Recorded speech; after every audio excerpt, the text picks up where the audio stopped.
Doctor Nimisha Patel, MD physician and diabetologist, NJ hospital ખાતે full time physician તરીકે કાર્યરત છું. આજે આપણે વરસાદની સિઝન જ્યારે ચાલી રહી છે ત્યારે મચ્છરજન્ય રોગો જેવા કે મલેરિયા, ડેન્ગ્યુ વિશે વાત કરીશું. સૌથી પહેલા આપણે ડેન્ગ્યુ ફીવર વિશે જાણકારી લઈએ. ડેન્ગ્યુ ફીવર એડિસ ઇજિપ્ટી મચ્છર કરડવાથી થાય છે. આ એક વાયરલ ઇન્ફેક્શન છે અને આ મચ્છર મોટાભાગે સવાર અને સાંજે ચોખ્ખા પાણીની અંદર જોવા મળતા હોય છે.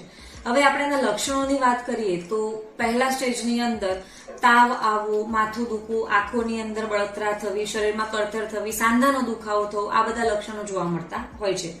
સાંધાના દુખાવાના કારણે એને બ્રેકબોન ફીવર પણ કહેવામાં આવે છે. જ્યારે બીજા અને ત્રીજા સ્ટેજની વાત કરીએ તો બીજા સ્ટેજની અંદર ઉલટી ઉપકાની શરૂઆત થવી, પેટમાં દુખાવો થવો, આ બધા લક્ષણો જોવા મળતા હોય છે. ધીરે ધીરે પેશન્ટને શરીર પર જે ચાઠા પડે છે એ ધીરે ધીરે વધતા જતા હોય છે. પેશાબમાં લોહી નીકળવું, નાકમાંથી લોહી નીકળવું, મોઢામાંથી લોહી નીકળવું, આ બધા લક્ષણો જોવા મળતા હોય છે, જેને ડેન્ગ્યુ શોક સિન્ડ્રોમ પણ કહેવામાં આવે છે. અને આ સ્ટેજે જીવલેણ હોય છે. તો જ્યારે પણ આપણે ડેન્ગ્યુના લક્ષણો જોવા મળે તો શરૂઆતના સ્ટેજની અંદર જ ડોક્ટરની મુલાકાત લો, હોસ્પિટલની મુલાકાત લો, જેથી આપણે દર્દીનો જીવ બચાવી શકીએ છીએ અને ત્રીજા સ્ટેજ જીવલેણ સ્ટેજમાં જતા બચાવી શકીએ છીએ.